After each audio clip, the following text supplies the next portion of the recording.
2, 1. So, Paul, here we finally are. Hello. For the podcast. Nice, light-hearted topic. History of Western philosophy. It's a big topic. It's a big topic. Are you excited? I've been excited about this for a long time. Obviously, we've gone back and forwards. We've known each other a long time, and we've spoke about this a lot. My feeling on this is I want us to kind of go from where the notes start on ancient period, and just kind of like let's take this on the journey. We'll go back and forwards.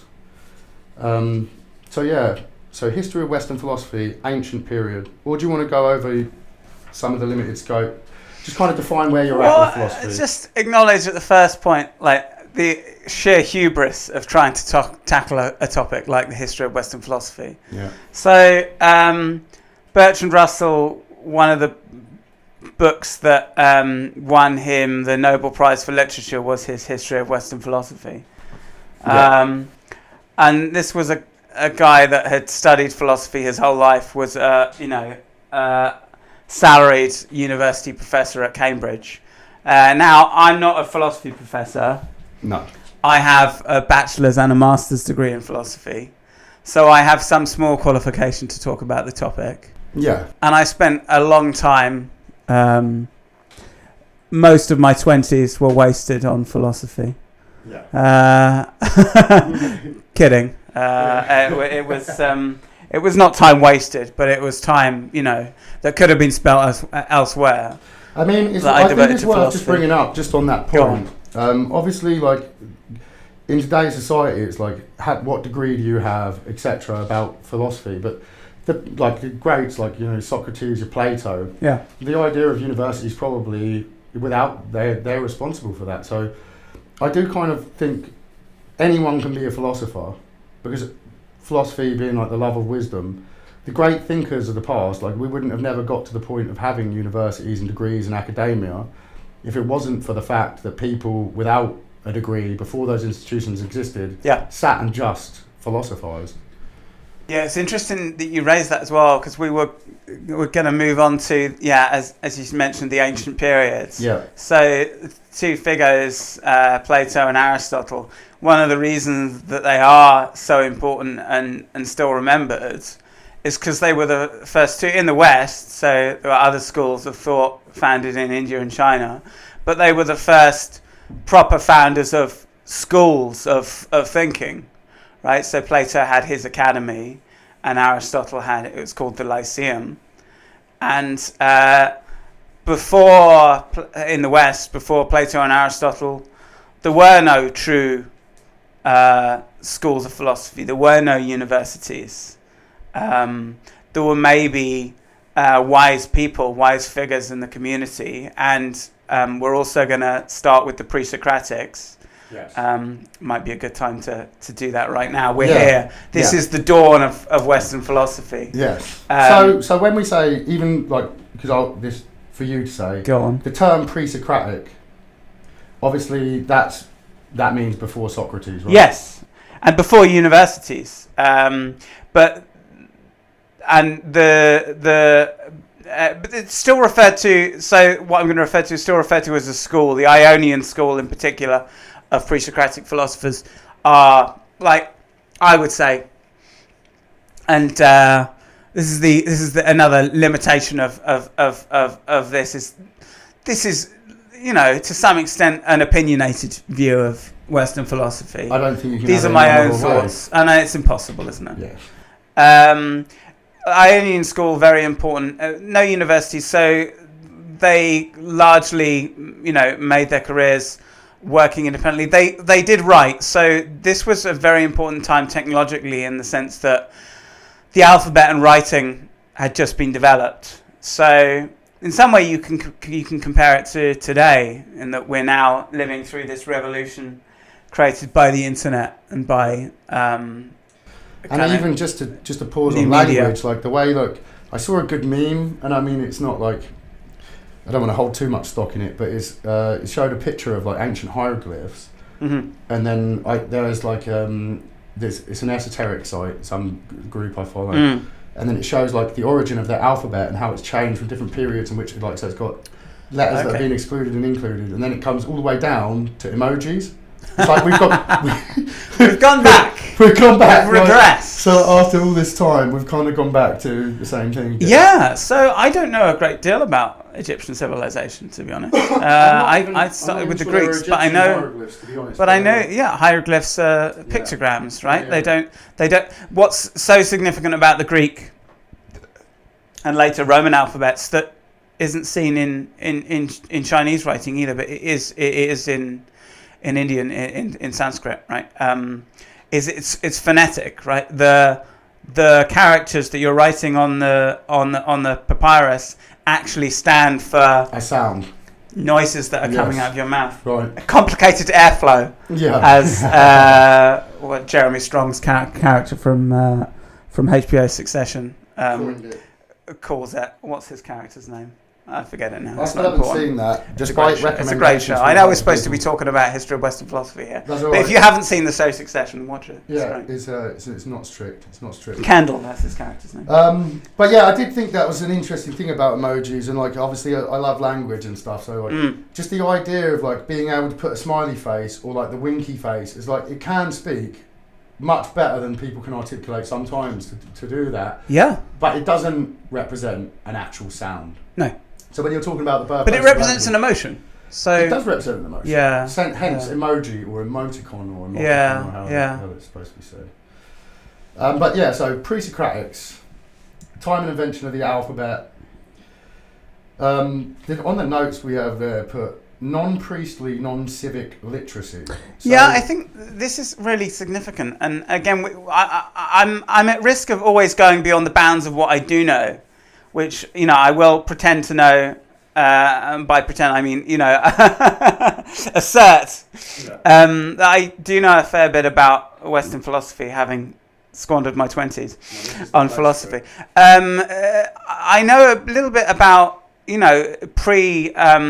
pre-Mycenaean Greek, the civilization around that area. They did have writing, right? Even though they didn't have a phonetic alphabet. And the Babylonians and so on, they had priestly and bureaucratic classes of people who... Can you explain those words, people that might not know? What do you mean by priestly and what do you mean by...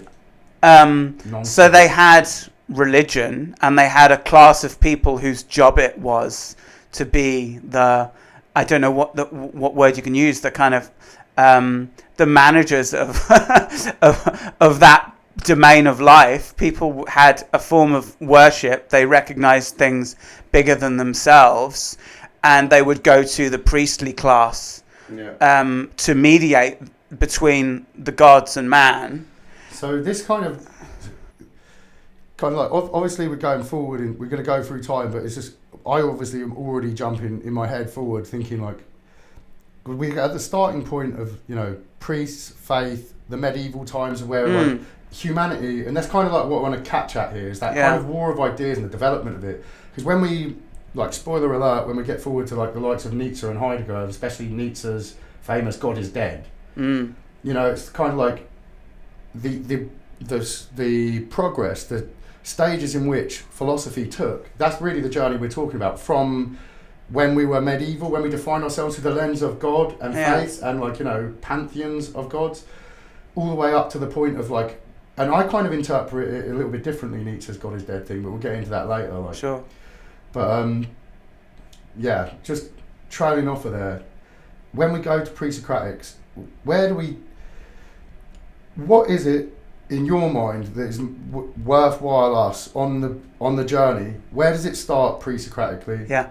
And what do we need to know about that before? So I already mentioned the Ionian school. So these guys are not priests, and I said as well they're not bureaucrats. They're not involved with anything civic, so they're not spending their time managing society, dealing with numbers, figures, business, this sort of thing. It's ideas. They have free time to just think their own thoughts. Yeah. And so they're asking fundamental questions. And this is where we can start to talk about it as really being philosophy distinct from religion, asking fundamental questions and not necessarily just stopping at that word, God. Yes. Whatever that means, right? But actually saying, well, let's ask a question. So a question that the Ionian school would ask is, what's everything made of?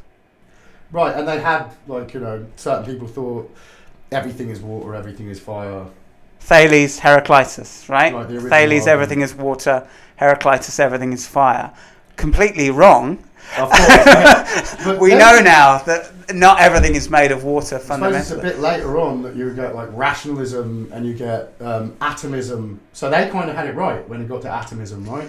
In the Greek. That's Democritus, okay? Yeah. So he is a pre-Socratic philosopher as well, and his idea was that everything is fundamentally composed of tiny things that he, in the Greek, would call, atoms. Yeah. And that actually Hence the turned out of the word atom. Turned out to be correct. At least if we go down to A-level chemistry, right? Well, the physicists now, they say everything, they say completely different things. Maybe everything is composed of tiny strings. Yeah. But who knows? One-dimensional strings condensed to a slow vibration or something. But we know at least there are. Dimensions. That's Bill Hicks. No, not 27 dimensions. That's okay. Yeah. But Bill Hicks does say condensed down to a slow vibration. He's talking about the acid trip of someone or something in a funny bit. I love comedy. Yeah. Love comedy. But yeah, right. Back to the track. So modern science has done a favour to that school of thought, but I feel like it's unfortunate and kind of ironic or funny that like we discovered the atom, and that would have been correct if it wasn't for the fact then we discovered neutrons and protons and electrons. Sure. So it's not the most fundamental, but that's only in like you can get mixed up between language, because actually I still think the principle of everything is made of smaller things, even if they are a string, whatever the nature of that is. Some point reality is pixelated, so that's an example of a good idea that comes first in a school of thought in philosophy before it's proven in science and measured. And this is kind of like the dance between science and philosophy. There's another thing I'm interested in. It's not quite the subject that we're doing here today, but I do think it's worthwhile remembering that philosophy plays a massive role in advancing in science. Well, philosophy is called the mother of science, right? Or to some extent, it's unfortunately now become, I think this is from John Locke, under-labourer to science. It's kind of just doing odd jobs for science now. If you go to a philosophy department, they're dealing with a bunch of different, seemingly sometimes unrelated questions to do with knowledge, to do with philosophy of science, philosophy of religion. It's just a bunch of kind of unrelated things. But yeah, for the pre-Socratics, there was no science yet. And so it was all just one big project of inquiry. And is there anything to be said about that and the origins of science as well? And like alchemy is part of the legacy of leads to chemistry. Is the word magic and is the word are the sciences like science and religion at some point those two were kind of inseparable, right? So like this is later, okay? This is later. So this is Stoic. So no, I would say actually the medieval period. Okay. I think is when alchemy emerges. And what's so wonderful about the pre-Socratics is they were, excuse my French, they were kind of no bullshit guys, right? Yeah. They didn't have any truck with that kind of irrationalism.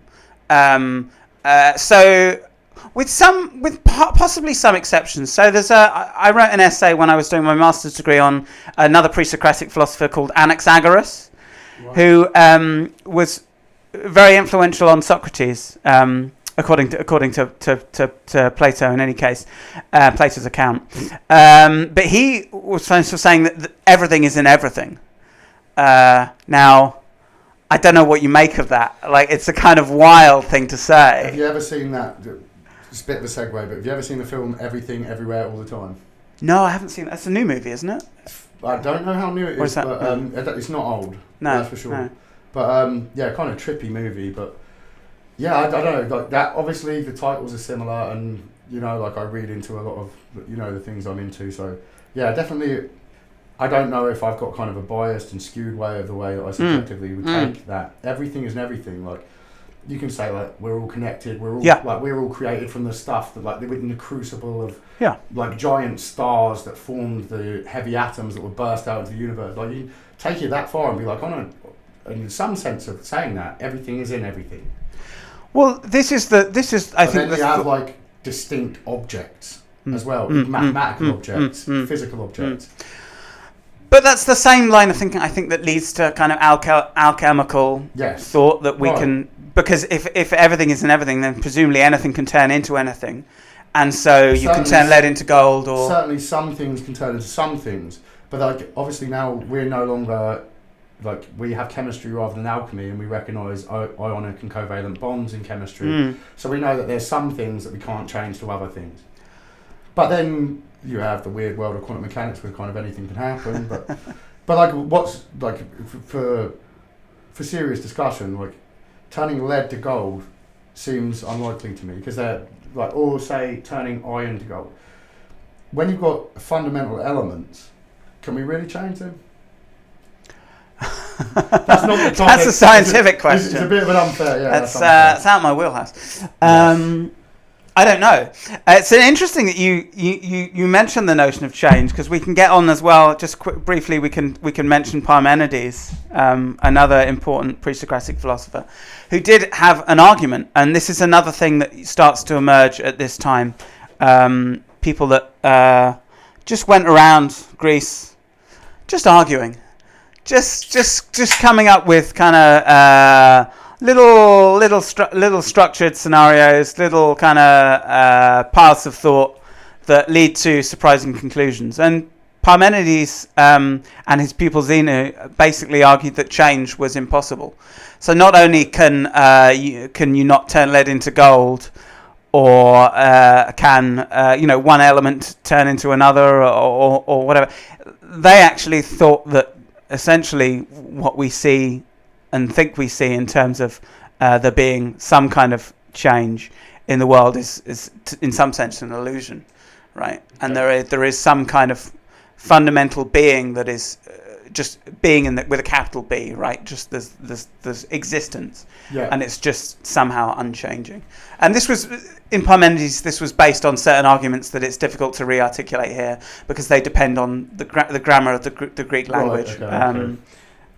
That's something I wanted to touch on. It might be tough, but I know we mentioned in a phone call prior to this podcast, and you mentioned the Sean Kelly podcast with Lex Friedman. Yeah, it's good. I didn't rewatch it, but I remember watching it. There was one thing that I remembered from that stuck out the most was they were talking about like Lex Friedman's Russian reader. I can't remember if it was Tolstoy, probably Dostoevsky, but they were talking about something about he's a native Russian speaker, obviously Lex. He was saying like there should be some, if you could take a bunch of different translations from the great translators and see where they diverge, there'd be some insight into the beauty of the original language. Okay. And I thought that's such an amazing thing. Like it's a great idea. Obviously, like if you create a project like that, where I don't know, because I've got. Maybe we'll mention Marcus Aurelius, the Stoics, and Stoicism. But Marcus Aurelius' book Meditations, like I love that. I've got a copy of it here. And one of my favourite quotes that I've like put in journals back in like 2010 and stuff was from the book, but it was the Penguin version of Meditations. Okay. But the quote is totally different in this book. So it doesn't have the same poetry in it. But maybe it's more closer to the point of what he originally meant. But I liked it because it was a kind of poetic. But yeah, anyway, so no, it's certainly true of translations of the Greeks. Something we should mention as well is that we don't really have any of the original writings of the pre-Socratics. All we have is what are called fragments. Even Socrates himself, right? For like some people that might not know that could watch, Socrates didn't write anything down himself. No, and according to Plato, he actually argued that you shouldn't write things down, that something was lost. Wait, before we move on from this, I just want to say one thing on a slightly comedic note. What's the name of the guy who used to go around arguing with people? So there was Parmenides and Zeno. Right, I'm going to quote that to my girlfriend. Yeah, go on. Next time you give me grief for going around starting arguments, there's a bigger picture. Anyway, just wanted to do that for personal reasons for a friend. So Socrates, he argued that actually it's better not to write it down. Is that because this is just like, the Chinese whisper effect notwithstanding at the time, or Socrates had quite strange views about language, but basically, to sum it up, he thought that spoken language was a living thing. It was something that, in the moment, real meanings are captured, right, in the moment. But when you actually write things down, it gets corrupted. It dies. The meaning dies. Right, okay. Quite literally. I mean, Socrates spoke about it in those terms. And so, writing, there's something fundamentally dead for Socrates about writing. Okay. And so something is lost. And there's a certain grain of truth in that. In that you do lose meaning and nuance. I know that, but at the same time, as someone who loves poetry, I can look at it the opposite way around as well. Be like, something comes to life in writing, and something can live on in writing without being corrupted, without being changed. You know, this is the basis of, like, you know, and I don't want to get hooked up on like stuff like the Holy Quran or the Bible, but people saying that this is the end goal, word of God. That principle of this word, as I said it, the way I meant it, incorruptible, unchangeable. Like, something lives on. Like the written word, in some ways, I could argue, I could see a good argument for that. That is the most important thing we ever did as a species, because I don't know that through the word of mouth that I would have had the luxury of ever reading Plato. If there wasn't written word, would the real gems of knowledge, the way that he decided to write them, or any philosophy, without written word, is it possible? It's a question. No, and I think the technology of writing is like, you know. I love that you say that. Technology contra Socrates, right? It's an amazing thing. Yes. Like, it's a gift that we have it, and we'd be a lot worse off. So I'm very pretentious. I use terms like. I love that, because I'm thinking we're discussing Western philosophy, and the first thing that sprung to my mind was Nietzsche contra Wagner. It's very often because I just have thoughts that I can't articulate in language, and I just have to reach for words that seem to. Bear in mind, this is a guy that taught himself to speak Greek in his 20s, just for fun. Read Greek. Yeah, and I had a little bit of help from the Open University, and so I went to Warwick University, so I studied it when I was there as well. Yeah, I got to read, like, it was great. I got to read Plato and Aristotle in the original. Right, distinction between transcendence and immanence.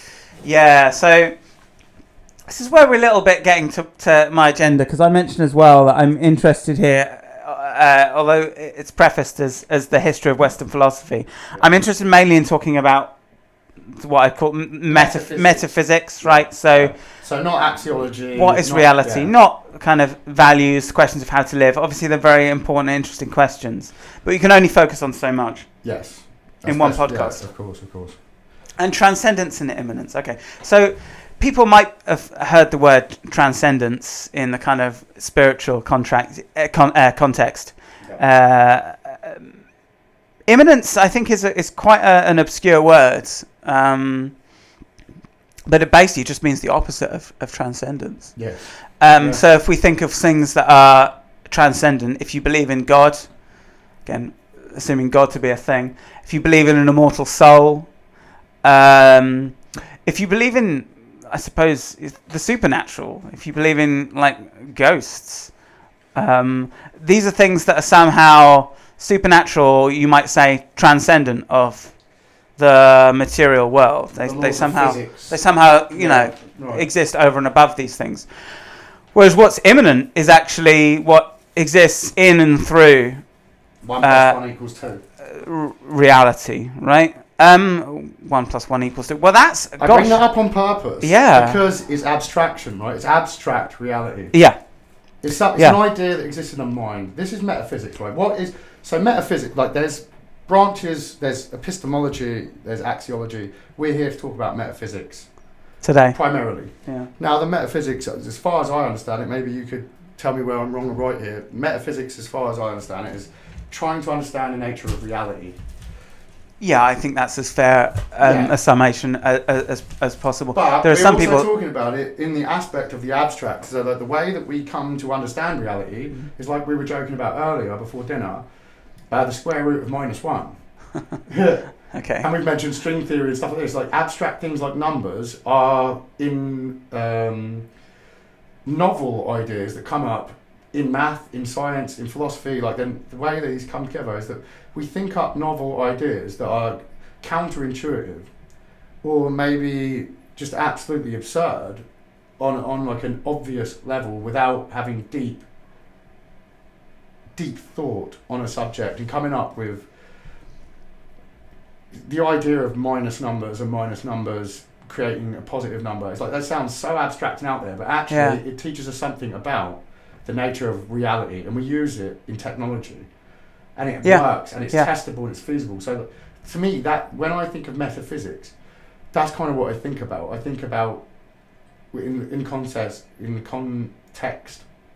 of having a conversation about philosophy and metaphysics, like that there was these ideas, wild, radical ideas, at odds with the time, and even considered heresy. Like people have died of, like Socrates himself, right, was put to death for his ideas, right, for corrupting the young and dishonouring the gods.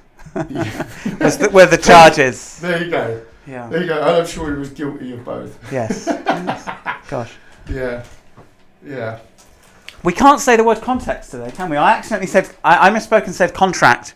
And you just stumbled over the word as well. Strange. I don't know what that is. Strange. Something about that word. There you go. Yeah, so we're on to Socrates, right? You move from the presocratics to Socrates. Yes. And Socrates is the first figure to really ask these kind of, not these kind of global what is everything made of questions, but actually ask about specific abstract things. So in Plato's dialogues, we hear about Socrates asking questions like, what is justice? What is goodness? So that does not go into axiology and ethics? It sort of does. But there's sort of metaphysical questions as well. They're somewhere in between. Can you speak to that? Make more sense to me? Well, an axiological question would be, what would justice be? Right, so you're kind of asking about in terms of our actions and what we want our outcomes to be, how we want society to be. Okay. Whereas Socrates' question is kind of strangely abstract in that he's just asking.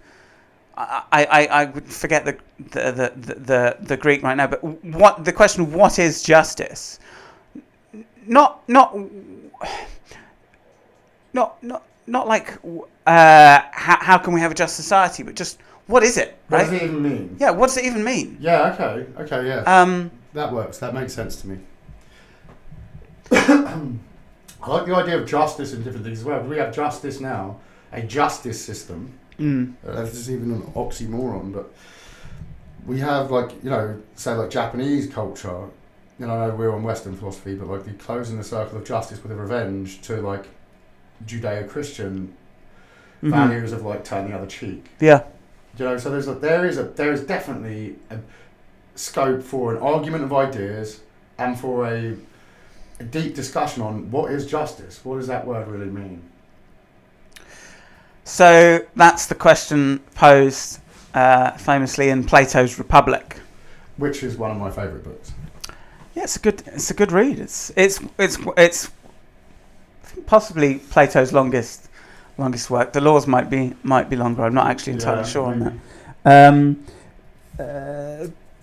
But there, I suppose we do risk getting into axiology, or theory of values, because in that work Plato does actually go on to articulate.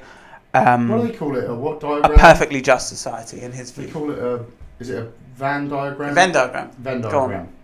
So for us to talk about metaphysics in the context of the history of Western philosophy, somewhere in the Venn diagram we're going to cross a couple of other.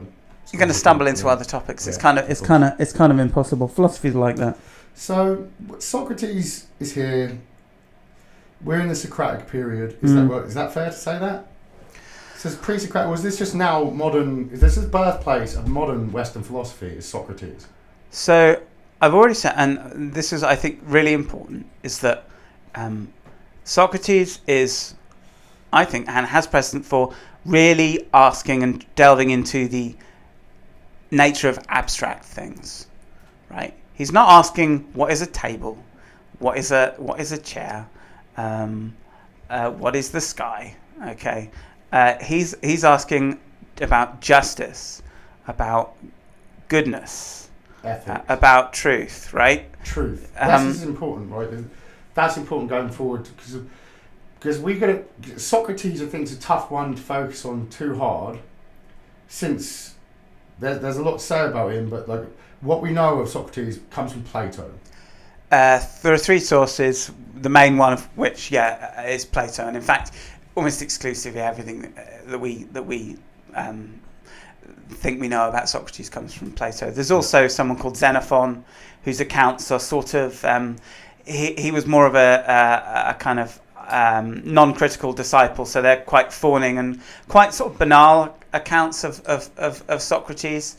There's nothing of the kind of the splendor and the kind of philosophical interest, of Plato's dialogues. There's also Aristophanes, who is a comic playwright, who wrote a character assassination of Socrates. Right. I think after his death. It's a name that I've heard crop up, but I can't place where the sources are that I've heard of it. But I didn't study philosophy at university. I didn't go to university, so it's like I'm out of my depth. You're schooling me here. This is what I love about these conversations. When I learn something. Glad to be of service. Most of what we know about Socrates is through Plato. And there's, in all honesty, we might as well just move on to Plato, because there's not much else to say about Socrates. We've already acknowledged that he was put to death. Yes. And this was apparently for a career of going about the agora, so the kind of marketplace in Athens, just asking questions, basically, and that summed up to the charge of. It's probably worthwhile mentioning that when you want to ask real questions, and like his disciple Aristotle, kind of, we'll get to that, but his theoria is the end goal is truth. If you want to get to the truth of something, you're not going to necessarily be very popular. In fact, it might well get you put to the death, and it certainly did Socrates. Yeah, it's really quite curious that Socrates was put to death. Some scholars, I think, try to downplay it and put it down to Greek internal politics, that he was scapegoated in some way. But it's really quite odd, given how apparently harmless he was. Yes, and I think this is not quite on topic, flowing in what you were saying, but. I think it's worthwhile mentioning for all of the greats that I can think of, there's something either controversial. None of these people are just like, he's just an average person, had all these thoughts and everyone loved them. You to have a thought is to kind of attack the status quo, to learn something new, to discover some truth you didn't know before, is almost seen as an act of heresy, if you like, to the people who had already established what you know. And we can see this in anything, really. You can see this in science, you can see this in religion, you can see this in archaeology, you can see this in anything. This kind of, if you go and disrupt the status quo with something new and radical, there's a lot of people, you're going to make enemies. Yeah, real inquiry that brings new knowledge into the world can be a huge threat to the established order. And all of the characters that do that and disrupt the social order, or they a lot of them seem pretty extraordinary people. Like Nietzsche went mad, Heidegger was a Nazi, Socrates was put to death. So there's going to be a lot of characters we're going to speak about, and there's a lot to say. It's not just... Yeah, Heidegger regrettably was not enough of a threat to the established order in Germany at the time. Yes. He's maybe a... So we go from Socrates, who was and was put to death, to where we're planning to probably end today. Yeah. There's quite a few in the modern period we can come onto as well. Hume and Descartes and we're at risk of doing a lot of name dropping here. It's unfortunate. It's what happens with Plato, with philosophy. It's just a lot of proper names. So Plato as the heir of Socrates. For a start, I think we've said enough about that it makes sense. He was a student of Socrates, was he? Yes, he would have. He was one of the followers, one of the youth that was corrupted by him. Okay. In the Republic, I believe it's Plato's brother. I think his name is Glaucon. Forgive me if I've gotten that gotten that incorrect. Plato's brother is one of the other disciples of Socrates who follows him around, having the conversations with him. And yeah, he wrote in dialogue form, and we should acknowledge here, we didn't have any of the pre-Socratic writings. All we have is so-called fragments, which is basically just second-hand speech, right? Yeah, just quotes, basically. And we all know how a rumour goes around a school. You know, we can't. Yeah, there's only so much faith we can have in the kind of reported speech. There are various, Greek writing that is recorded about these figures, but none of their original books. But Plato is the first source that we actually have his writings, and he was a guy that really did write for posterity. I think we can say he was thinking about the future generations and the future generations, and so he knew that, very much like Socrates, who preached that you shouldn't write and it's all about the here and the now. Plato recognized that writing, the significance of writing is that this is stuff that's potentially going to survive for a long time after we're dead. Yeah. In theoretically forever. Right. So theoretically, choice word, theory of forms. Yeah, that's Plato's big abstract idea. So it starts off as the theory of ideas and turns into the theory of forms. It's the Greek word is eidos, right, which can mean either idea or form. There's another important word to bring up, logos. Yeah. Gosh, that's a can of worms, because that's, of course, that's the first line of the book of John in the New Testament, right? In the beginning was the Word. Yeah. In the beginning was the Logos. It's a Greek word that has many translations, which is just, I think, incredibly strange. It can mean argument, it can mean sentence, it can mean statement, it can mean, just word. Discourse. See the film Donnie Brasco? No. It's about Johnny Depp plays as a character who worked undercover for the FBI to infiltrate the mafia, and his link in is with a guy played by Al Pacino. Okay. And he's trying to explain to the agents what the term "forget about it" in New York means, but it's like forget about it can mean like, oh, my wife's angry, forget about it. Like, you know what I mean? It can mean so many different things. Okay. So I think there is precedent, when you take it to a literal, one word can mean so many different things, and then you worry about translations as well. Yeah, but there's there's fun ways that kind of the same problem comes about in weird, nuanced ways in modern culture on a street level of people that are not thinkers at all. Yeah, sure. I think, though, the word logos, I mean, this is my interpretation, my kind of take. The fact it has so many translations, it reflects that we should understand, for the Greeks, they recognise how much power language had and perhaps was starting to have because of the alphabet, because of writing, because of this transmission of these thoughts, these ideas. And their empire. Sure. Well, of course, you have Alexander, don't you? Like student of Aristotle. Well, we have not got to Aristotle just yet, but we will. We're on Plato. So logos is a term that comes up all over the place, but it's often in the context of. You all right, mate? Yes, I'm fine. Let me just make. Can I continue? You can. Don't worry about that. Sorry, folks. Yeah, so in the context of Plato's dialogues, it often just means kind of argument. But argument, as in a row. We're talking about an argument of ideas, a debate. So I can introduce another term here, like dialectic, right? The idea of having some premises. Okay, so you have. Standard example, right? Socrates is a man. Okay. Yeah. His premise is one premise. All men are mortal is the second premise, and so you then have a logical conclusion that follows, which is kind of new information.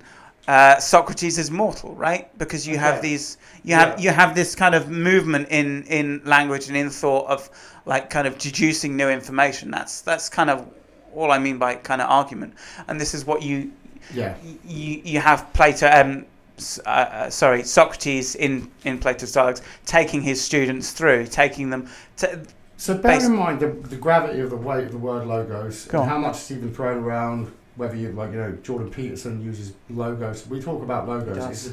It's You like mentioned Jordan Peterson. I did. Heaven forbid. We don't need to go too deep on him. He's not going to be a large figure in the history of Western philosophy. But what is there to be said about the point that argument is how important is argument, contention in ideas, the battleground, if you like, for ideas? Is it a battle? It just does that word indicate that there's is there some knowledge in the fact of that word, of using that word, that like, look, if we don't fight out the concepts we have, and maybe Peterson is a good person to bring up because he fights and he's argued, he's a very contentious career of ideas. That's like nothing to do with the history of Western philosophy in a sense that we are speaking about it, but how important is it that you have to fight for your ideas and that you have to have contention, that you have to hash it out, and the battle, like who wins, is kind of like who was the most technologically advanced, who was right fundamentally, or do ideas win and propagate and take root that have actually lost the argument when it comes to truth, but just because they won the argument through populism or through some other form of nuanced, like, mental hegemony. Right, so like some kind of influence of like, so kind of like self-censoring because of, cancel culture. Do some ideas back here when we're talking like Plato, like, is it just one of those, is this the nature of it, that you have to be willing to die like Socrates did to go against the status quo so much? And how much does that stifle it? How much is it important that you fight? How much is argument a key factor that you will have to contend, that you might not be liked, you might even be put to death? Of course, yeah. The argument of ideas, the contention of ideas, the fight, the fact it's a battle, the fact it's a logos. Logos, I love the fact that the word means argument, maybe predominantly. I think that's something profound to be acknowledged. So like this journey we're talking about, because some of this seems to, like, you go Socrates, Plato, Aristotle, and then we mentioned Alexander the Great. There seems to be like, there's a little bit of contention where the master and the student try to rival each other or like rebel against each other. Sparring, right? A little bit. But then we're also following a succession of ideas that weren't contended with too much, like they were at least agreed upon certain fundamental principles, or like build upon the foundation laid, that, and then there's argument and there's rebellion and there's adding, and then there is a certain point, I'm sure we'll get to, where it starts to really, now like in the modern world, it's presocratics and Socrates and Plato and Aristotle notwithstanding. Nowadays, it feels like it's more diverse than ever. Maybe it felt like that every time. Sure. I don't know. What do you mean by more diverse than ever? Like, it's like now people can say like the Earth's flat. They can say, let a thousand flowers bloom. We've got a million ideas and a million philosophies, and you could just like, I don't know how many philosophy groups you'll join with on like social media and stuff, but like I just feel like there's a few like not many, to be honest. Yeah, Stay off social media. You didn't agree, so you probably got that stuff. But like, that's kind of like my access to other people. I get that stuff on a day-to-day basis. Yeah. But it seems like, there's loads of people that just want to kind of go over this old stuff and talk about a bunch of the stuff that we're going. But everyone seems to be like, as much as your social media is tailor-made for you, it's like tailor-made content now, rather than just all sharing the sort of legacy media television shows. Now everything's slightly custom to you. It feels like there's almost like custom philosophies for just individual people that even claim to be of Jungian or Nietzschean or whatever the hell it is. It feels like now it's kind of gone wild. But I feel like back then, I think it was probably just as wild, but I think perhaps in a marketplace of ideas, that battle, that fight, that logos, that argument, is important, and the one that's lasts the test of time and is built on by the other great minds, great thinkers that consume all this, that are interested in it, that think about these things on this level with a degree of, whether it's insight, intelligence, I don't know what it is that makes someone really be, I don't know what defines and makes distinct a Plato from someone else who was a thinker and a controversial figure of his time. Maybe it's the luck of being taught by Socrates himself. Rather, why does it happen like that? Why does it go Socrates, Plato, Aristotle? Why isn't it that Socrates' follower is someone who's kind of forgotten to history other than his account of Socrates, and actually it's one of his, there is, when you discover something true, it's almost like maths, you build upon it. Yeah, it's a bit of luck. If it wasn't Socrates that first started to ask these questions into abstract things, it would have been someone else. Yeah. And we'd be talking about them now. But we're not talking about them, we're talking about Socrates. We are. Just quickly, the theory of forms, before we move on. This is where the term transcendence can come back into things, because Plato, very much distinct from Aristotle, is the philosopher of transcendence, not of immanence. And Plato's idea, developing Socrates' inquiry into abstract things, Plato's idea was that there are these ideas or forms that have some kind of transcendent reality over and above this. So for Plato, that would be numbers. So you actually said 1 plus 1 equals 2, whatever sum it was in the context of immanence. But actually for Plato, numbers are these kind of things that we think about, but have some kind of fundamental reality beyond the material world. I mean, I can count on my hand, right? 1, 2, 3, 3, 4, and so I can kind of see numbers, but they're also actually kind of these kind of abstract things. And for Plato, they're kind of transcendent, and also for Plato, the form of the good, the form, the true, the beautiful. They're these forms that exist in almost some kind of heaven, right? Some kind of place that's not here. Because the thing that's going in my mind is, when it comes to numbers and math, it's not closely related, but the idea of the language of the gods, or the language of God, is mathematics. I just I always come back to that. When I hear about maths and I think about metaphysics, I think about abstraction, and as much as they are fundamental realities, and we didn't only say 1 plus 1 equals 2, there's also the square root of -1, the idea of this. Yes. It's this whole idea, they are abstract concepts, and they're not obvious to us physically, but it is metaphysics, because they do describe the nature of reality. And at least we're using them to attempt to, and we use the scientific method even, and use abstract concepts, philosophical origins, to a mathematical equation that gets tested and thrown against every measurement, every test we can do, all the minds, and it turns out, wow, now we have quantum computers. Yeah. So well, the early days of quantum computers. Well, I don't know what they're doing with them yet. I don't know. It's not a subject I know a lot about, but at least we have, mobile phones. We have CPUs with that can fit 50 billion transformers on a single. That, I think that's crazy. I watched a video just not too long ago, a few months back, and it zooms in to the microscopic, putting a CPU under a microscope. And it's pretty wild. Pretty wild stuff. Yeah. And the process, we have, obviously right now we have a microchip shortage because COVID. We thought we were going to need less of these, so we ramped down production, and then actually it turned out people are sat at home. They want more computers. Yeah.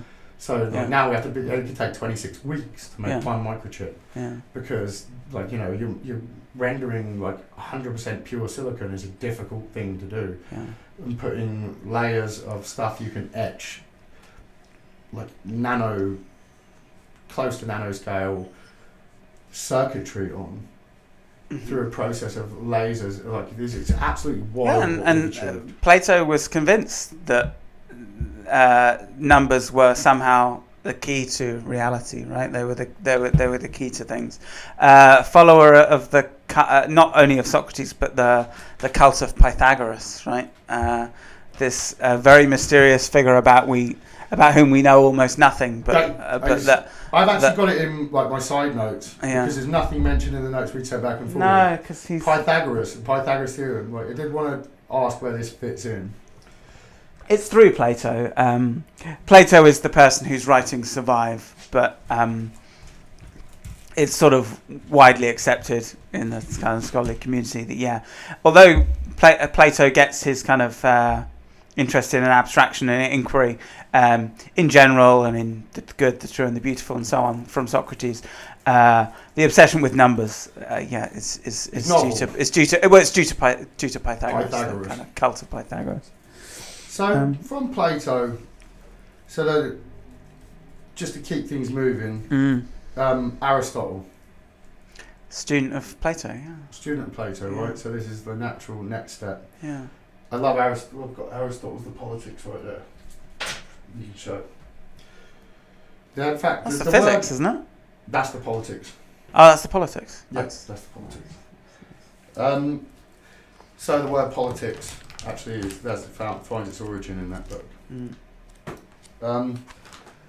A great book. I remember that was one of the first philosophy books that I read that kind of sucked me in. Okay.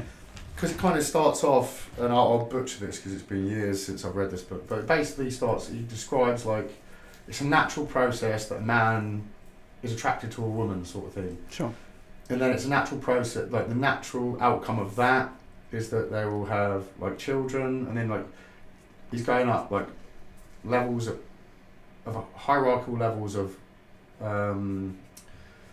looking downwards on a sociological scale. Mm-hmm. So obviously it's natural that we'll end up with communities, families, right? So it's basically saying that even like when you come to, at the time it was obviously city-states, not like nation-states like we know them today, but like city-states like Athens, like Sparta. Yeah. And he describes tyrannies, democracies, like Athens had tried a democracy already before he wrote this book. You know, it failed pretty epically, but that's a different discussion. That's a political discussion. But it's quite interesting just to see the idea that it's a naturally emerging complexity from the simple fact that men and women are attracted to each other. Sure. That you end up with city-state level politics. And I love this idea, it's going to be a recurring theme on a load of different podcasts on a load of different subjects, of the fact that complexity emerges from very simple rules. Very complex things. Yeah, so I didn't really know that about the Aristotle's Politics. You've taught me something today. And it honestly, it sounds more Hegelian to me, like the German... Hegel, late 18th, early 19th century German philosopher. Pick up the German philosophy Hegel. This kind of process of starting. So in his book, The Phenomenology of Spirit, he starts from what he calls like sense certainty, and he thinks you can go through some sort of dialectical process from sense certainty to various other forms of perception and so on, all the way to what he calls absolute knowing or absolute knowledge. And so that's a kind of mental process. And likewise, he has other. This is another form of dialectic. There was Plato's dialectic, but also Hegel's dialectic, and this idea of starting from something very simple, just starting with being. And the relationship between being and non-being, and then having that dialectically flow out into all manner of other different concepts like life and so on. It's a very attractive idea, and Hegel was heavily influenced by Aristotle, so I'm not surprised that you find that in Aristotle. Yeah. But yeah, Aristotle, like on the notes we've got. In brackets or in commas, immanentized. Oh, immanentized. Yeah. Sorry. It's all right. Yeah. Yes, making a verb out of immanence. Yeah. Is that legit? Yeah, have you ever heard of the phrase immanentizing the eschaton? Yeah, okay. It's from okay, fine. Illuminatus trilogy, I think, a comic series of books from I've heard this. goodness knows when. Yeah. Yeah, no, it is a We're word. geeks. Trust me. Theory of hylomorphism. Yeah, so So I mean, this is what I take from Aristotle. Basically, Aristotle would have no truck with the idea that there's this abstract world of forms, right? He wanted, and you see in the classical painting, is it by Michelangelo, of the philosophers, Plato is pointing up at the sky and Aristotle has his hand out in front here. Yeah. And for Aristotle, it's very much about bringing things back down to earth. It's interesting that you give that account of the politics, because Aristotle very much wanted to have everything understood and under control. Yeah. And he has his own controversies as well. What are you referring to? I don't really want to get into it, but there's a lot. Natural slavery and so on. Stuff that some of it, and then there's a lot of people that kind of, they kind of downplay his studentship of Plato himself as well. It's like, I don't know how much this plays out in universities, but certainly like on the online communities, like for philosophy, Aristotle's he's a figure where you've got like a bunch of different people, kind of like what Christianity, I suppose, and Islam is now. There's a lot of infighting from people that claim to like the love, obviously, his work and his significance in history, but just seems to be like a figure that divides people a lot as well. As like it just, we can all agree he's an important figure in philosophy, but then there's a lot of argument internally. I suppose maybe that's just the nature of philosophy in general. Logos. A lot of philosophers don't like Aristotle. Modern philosophers don't like Aristotle and his kind of worldview. Yeah. I'm not entirely sure why that is. I can kind of get onto that when I get onto some of the modern philosophers. I've got a few things from Aristotle to bring up myself. So he's got the idea of theoria, poiesis, and praxis, right? Mm-hmm. So he's saying theoria, the end goal is truth. Mm-hmm. Poiesis, the end goal is production. Mm-hmm. Praxis, the end goal is productivity, for poiesis. And for praxis, the end goal is action. Mm-hmm. And then the three basic activities, man, and that's it. But then he subdivides down to theoria, you praxis. So the same, there's a negative, there's an equal and opposite, right? Mm-hmm. And then, obviously, the politics. The politics is the work that I read of his that got me into Aristotle originally. It's probably one of the most influential books to kind of suck me into philosophy in general, just because I was like, just give me everything I needed as a young man, wanting to ask bigger questions back when I was in Mr. Christodoulou's RE class. Mr. Christodoulou gets a mention. Shout out to Knights Templar School. I might try and get Mr. Christodoulou on the podcast. That'd be good. That would be cool as hell. Yeah, cool as fuck. But Aristotle kind of ticked boxes for me. It's like when he describes as well, again I'll butcher this, later in the politics, still in the first book or the first chapter, he describes there's a bunch of different reasons for something to happen. There's number one, there's kind of there's actually a need to fulfill.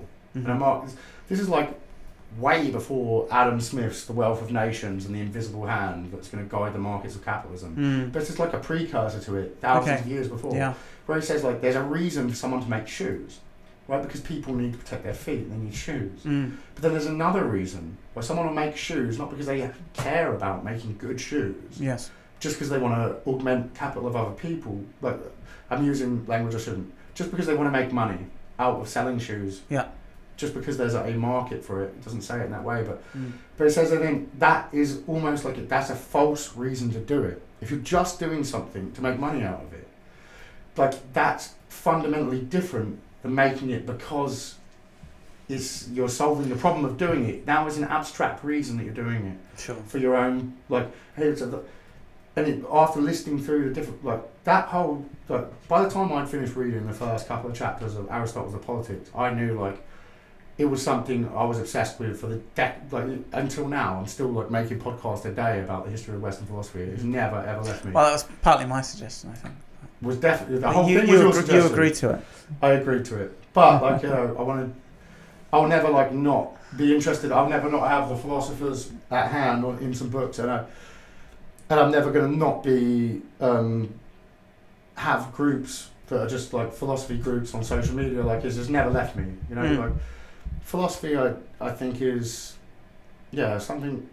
I would have loved to have been a philosopher if I was built that way, but it turned out, as much as like when I was a younger man and going through school, and I think we've spoke about this like today and a few times recently, like I don't think it necessarily was done me that much favours, like reading Nietzsche, like, you know, at school leaving age time. You said it was 15 you read Nietzsche? Yeah, it's not a good age to read Nietzsche. It wasn't very great, didn't do me many favours. I give me a kind of I was a little older when I read Nietzsche. But ultimately, like, you know, back when I was reading that, I just kind of had this, and maybe it was partially my ego and my age and adolescence, but like, I kind of thought to myself at the time, I wanted to be like one of them. They were my heroes. People like that were, and I wanted to be like, but I just discovered later on that it's like, you know, I could be the host of the podcast, talk to someone like yourself about it, but I'm just not going to be remembered as a philosopher, you know. Well, very few people are. I know, yeah. I don't know who, how, and when it happens. So to get back to Aristotle, we don't really even have his considered writing for posterity like we do with Plato. I think what we actually have are the recording of his lectures. Basically, I think possibly a lot of the writing is written by basically his students that were recording his thought. And stuff has been lost when the Library of Alexandria was burned. Books were lost. I think his treatise on comedy and so on has been lost. Yeah. That's an important thing as well. Yeah, but Aristotle has all this technical language. You referred to some of it already, the Greek words, but also distinctions like form and matter, potential and actual, and he has his four causes. The formal, material, efficient, and final causes of things. We don't really believe in this kind of very, very, very complex and technical kind of theory of the world anymore. We've sort of what happened is there was the scientific revolution,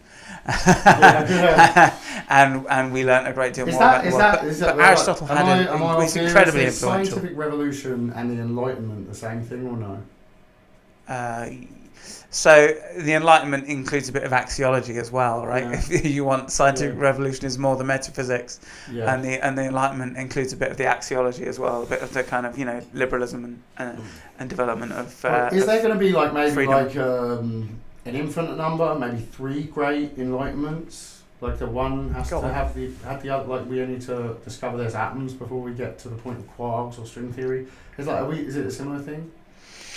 Gosh, I mean, I guess there's as many levels as there are scientific disciplines, right? They had to... new ones every day, then. Yeah, so I mean, well, you could argue that you know, Darwin gave us the fundamental theory of biology. There have been a bunch of people that have given us fundamental theories of physics, if you want, like Newton. Read that book. Einstein and so on. I don't know if there's anyone in particular that's responsible for giving us the fundamental theory of chemistry. I do remember Democritus. I mentioned him earlier. I remember him at KTS, just to mention Knight's Templar again. I remember him being on the wall in the corridor of the science department. Yeah. So he gets some credit for the theory of the atom. We were both in Pembroke as well. Yeah, shout out to Pembroke. Shout out to Pembroke and Knights Templar School. No one's going to get these references, mate. And to Mr. Christodoulou, he'll get it. This is just for our benefit, unlike three other people. Yeah, true. Yeah, until I get Mr. Christodoulou on, I'm going to actually try and do that. I wanted to talk about his Dalek that he bought. I remember that. He got in the newspaper, local newspaper, for having bought a life-sized model Dalek for like £1,500 or something. He caught me and Oliver Smith, like bunking off school, playing truant. And he walked into a short store in Letchworth Garden City. It was the W.H. Smiths, and he called me and Oliver, who, we were, that's what he said, he went, and we looked up, he said, "Oh, sick today," and we were like, "Oh shit, we've been caught." And he goes, "Oh, me too." He's like, and he was looking for a paper that had a picture, and he found it, and he was published in a newspaper, a local newspaper. It was like Letchworth local newspaper. For his Dalek. he was a photograph of him and a full-size doll. Brilliant. People, yeah. Wonder what he thinks of the new Doctor Who. Brilliant. Yeah. Okay. All right. So Aristotle. Yeah. What's this? Ideas basically exist in material reality as actualization of pure potential. Yeah. I want to touch on that. That's as I understand it, the theory of the posh word hylomorphism, right?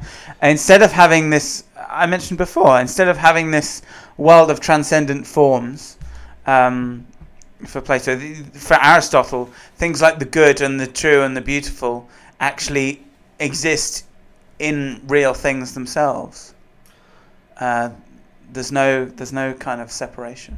Yeah, and obviously we've mentioned it a bunch of times now, but like even when you come all the way up to like modern science and stuff, like some of the most counterintuitive, some of the most abstract things that I learn is not from listening to philosophy anymore. It's when I watch like a science documentary about like, I don't know, or just follow like the new scientists and like read some posts and some of that stuff that you hear on there, whether it's the double slit experiment, whether it's quantum mechanics, whether it's Niels Bohr, whether it's Einstein's theory of relativity, like time is relative to it's just absolutely crazy stuff. And you think like if that's the nature of reality, then actually it's a solid ground. For the idea that people way before that, do we even get to Einstein without somebody, whether it's Plato, whether it's Aristotle, whoever it is, without that succession of ideas, without the birth of someone coming up with these ideas and then that legacy taking root and going somewhere? Yeah, I think definitely not. And Aristotle goes on to be incredibly influential and to basically dominate the intellectual world and to be taken as gospel through the medieval period in the Arab world. We're coming up to the medieval period, and that's pretty much all there is to say about them. Yeah. It's a 1,000-year waste of time. Medieval period of philosophy. Wow. There, I said it. No. Yeah, well, I'll take that. We have Stoics and others as one heading, but before that, I did want to just mention something you picked up on just before that, which is that a student of Aristotle's was Alexander the Great. Yeah. I think reportedly not a very keen student. No. I don't think they got on, and I don't know whether they learned anything from one another. But obviously both remarkable people in their own right. History, right? For different reasons. Alexander the Great, obviously, wow. Macedonia, look at what it is now. Look at for Macedonia to have that empire what he achieved in such a short lifespan that he had. Wow. And I have my own theories about that. It's probably the subject for a different podcast. But the different religions that his mother and his father held, the fact he was a pharaoh of Egypt, the time at which that he was, I think the amalgamation of different faiths and the solar messiahs and stuff is a largely influential figure. I think that's definitely another podcast, mate. That's definitely another podcast. So there's a whole podcast in that. There is. Right, so we'll move on. Medieval period. Do you genuinely mean what you said? That is all you had to say about that, or? Yeah, in my notes I've mentioned some names here. So there were attempts to return to Platonic ideas, right? There were so-called Neo-Platonists, right. People that attempted to bring Plato's theories back into vogue. But the conditions just weren't right. We don't get the emergence of the true emergence of really taking mathematics as seriously as some fundamental key to reality until the early modern period, until Galileo and then Descartes and Newton and so on, these earliest kind of scientists. And so we're going to get to them pretty soon. Yeah. Arab philosophers. Yeah, so Arab philosophers don't really count as Western. But if it's needs to be mentioned just because there was a dark age in medieval Europe where all of this stuff was lost. So we say we have the writings of Plato and Aristotle, and if you want to answer the question of why do we still have those writings, it's because they survived in the Arab world for a considerable amount of time. before that. So Before. so if you think the collapse of the Eastern Roman Empire in Constantinople, right? That was the Ottoman Empire. The second. So the Arabs, Constantine the second in Constantinople founded Istanbul. Right? During the Crusades, right? So before the Ottoman Empire. The Ottoman Empire, I don't, forgive me, so I'm you're saying Constantinople being took from like becoming Christian from Roman? So the Roman Empire was basically this is where, that's another podcast. We're talking 7th till about 13th century, right? So the days of the Vikings but that's this is Europe. after the Roman Empire. That's Europe. London's been undone by the Romans by then. And now we've got like mass heathen armies from like Dane rule over England for 100 years. So you have Byzantium, right? But of course, all that ends up getting conquered by the Arabs. And so you have Islamic civilization basically becoming the shepherds of all of that scholarly stuff. Yeah. So we actually owe them a lot. Like the current way that sort of like ISIS and stuff like go around like burning temples and destroying history. The original Islamic empires that went and conquered were actually the stewards, the guardians of the Western philosophy. and invented algebra and so on and so on. I wanted to mention, was it Avicenna, I've put in the notes, who did discover something called modal logic, which was then rediscovered in the 20th century, which is to do with, it's generally interpreted as to do with the nature of kind of necessity and possibility. Yeah, so you can actually study the logic of these things formally. I don't know what that is. So like modalism is just you're familiar with the term mode, like if you have I don't know, like a television set or some kind of electronic device that has different modes. Yeah. Right. You can actually study the logic of modality and again typically taken to be possibility and necessity. You've made it make more sense to me. Fine. And Aquinas. Thomas Aquinas. Right? Aquinas. Saint Thomas. So that's canonized. Right, rediscovery of Aristotle in European world. Yeah, so around the time of the 13th century, right? So we're going to get to obsession with God on this. He's got an obsession, like, so Aquinas... I'm being facetious, okay? I mean, they all had an obsession with God. As I said, it's a don't they the medieval period do they still have an obsession with God, or did that die with, like, the Germans? Why do you say the Germans? Did God not die with Nietzsche, or was it? We'll get to that. Okay.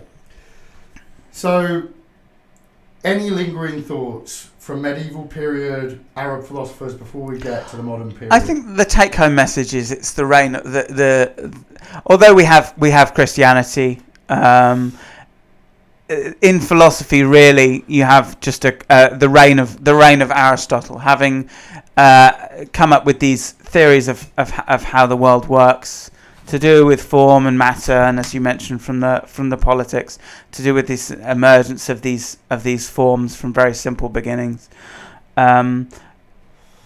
You have a just reign of Aristotelian thought through the Arab world, and also brought into Christendom through Thomas Aquinas, who is the first person to really interpret and systematize and make compatible Aristotle's thoughts. He called Aristotle the philosopher, with a definite article. There's a Saint Thomas. There's not a Saint Aristotle. No, because he's a pagan. He's a pagan. Right. Yeah. So I think he was in hell in Dante's Inferno. Yeah, the Divine Comedy. Dante Alighieri, by the way, shout out to that guy. Another great book.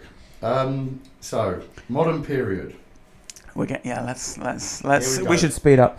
Let's get to it. Let's get down to it. So you have the birth of the scientific revolution, and I don't know to what extent we can really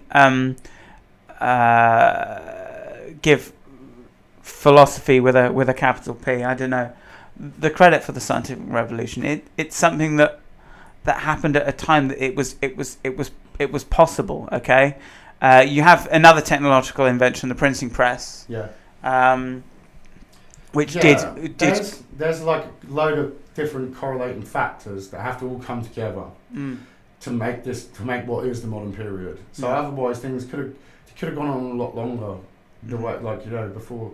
So the printing press, you've got like figures like Galileo, you've got Isaac Newton, you've got, like, you know, it starts to change in radical ways, right, from the modern period, right?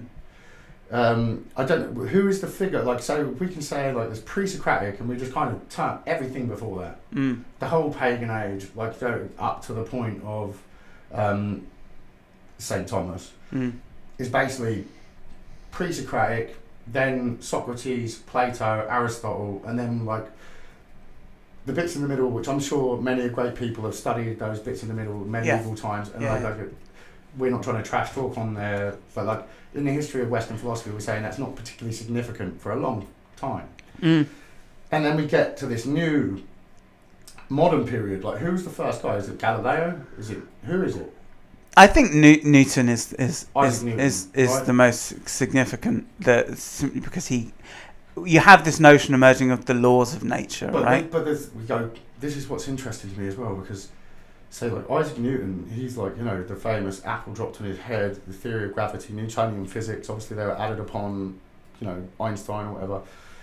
But like, his next book after that was basically trying to tie his theories of gravity and his Newtonian physics towards Christianity and God. And alchemy, right? And alchemy, yeah. Right? So, like, these are themes that keep coming up, but, like we say, like, even in the medieval times where God's a thing, even when you've got St. Thomas, people are really trying to bring up the ideas that come from a pagan man, Aristotle. It doesn't get his sainthood, but if the same religion, if he was born, if the same man with the same influence, with the same profound impact, he would have had a sainthood. It's only that his religion didn't endure. Gotterdammerung, you mentioned in the garden earlier, the twilight of the idols. It's like, if it wasn't for that, if it was, you know, I think it's so interesting, this relationship between theology and philosophy. Very, very interesting to me. And Isaac Newton, like, these figures, like, so it starts with Newton, and, like, what's the, like, right, so let's start with Isaac Newton. We have the emergence of this idea of laws of nature, and before that, it was the reverse, right? You have in Aquinas, and I suppose in some original form in Aristotle, but it's made explicit by Thomas, of natural law, right? That there is just this. I mean, Eustace is talking about it in the Politics, right? That man is by nature attracted to woman, and you have this natural emergence of things. That there's this certain way things are, and it's cut to the measure of, like, kind of human nature almost. And laws aren't these kind of abstract things. They're not like Plato's forms. They're somehow immanent, you know, in the way we are.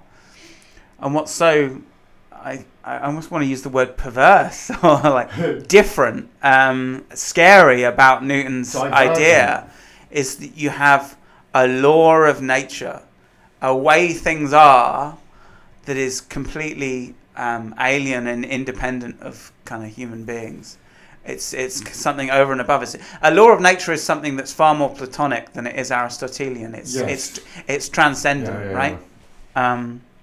And that's, I think, what's significant. And we can move on to Mr. Hume. Yes. Yeah. Because we've got a few characters to get through here, but, like, this is where this is why you're the guest and I'm the host. Like, so we go from Newton to Hume.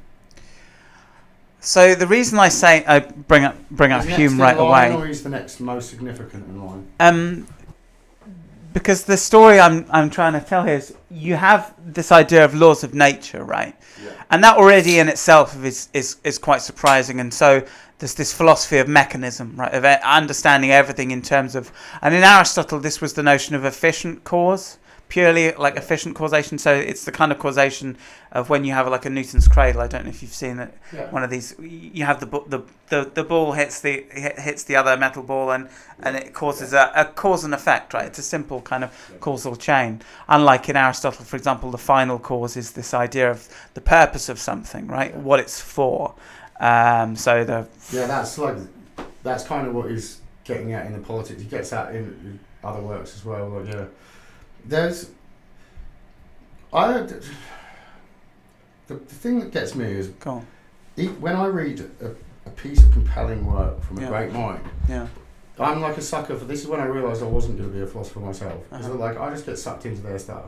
Sure. And I'm kind of like, I believe that, and that's why like I don't think it done me too much justice to read Nietzsche too young. Like because look, I kind of took that, internalised it, cherry picked it for the bits that fit in with the music I was listening to, the crowd I was with. Yeah. But I don't I lack whatever it is they have. Like if I stand on the shoulders of giants and have the texts of Aristotle and Nietzsche and Hume and like podcasts, and I can watch YouTube shorts and just have this wealth of all of these great minds that did what they did, Galileo, Newton, and the scientists and all the rest of it, all coming together does kind of give this rounded. It tells a story, right? And that's what we're kind of trying to achieve here. Like it at least tell part of the story up to where we get to. But each individual text as I read it, it's almost like I got sucked into their mind, and I don't think I actually possessed their insights. Sure. I could only process the insights that I could, and then they fit into my worldview that I've already got from the external stimuli that I've received and my genetic predisposition and whatever. There's a bit of a conversation there. Yeah, I mean that's a danger. It's a danger, and I am vulnerable to it. And it's something I recognise in myself.